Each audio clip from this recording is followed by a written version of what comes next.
2 onions coming up right there. You're gonna wanna pull one of them out.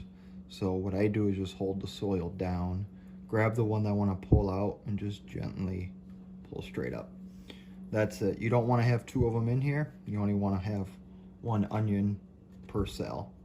So as I'm looking at these have 2, but you can see they're not that tall compared to the other ones.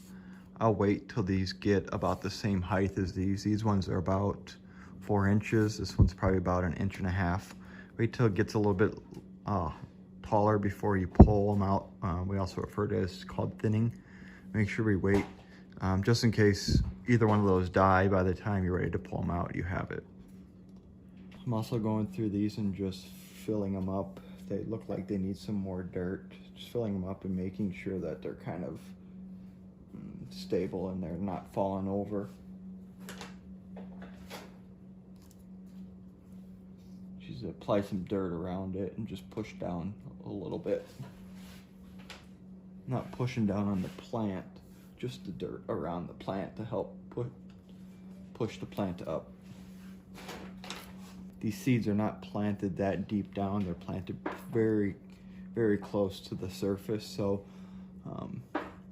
and as you add water to it, it kind of pushes the soil down around it, which then the seed is still up.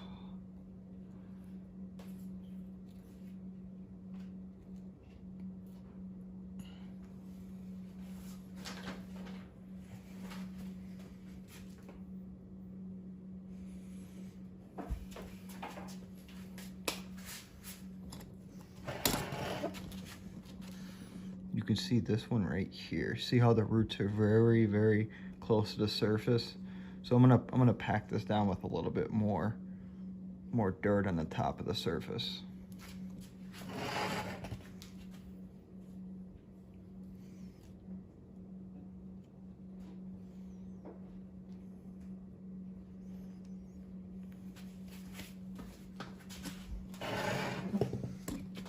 And now we can see it's kind of like a little hill, a little mound that I'm doing up around it.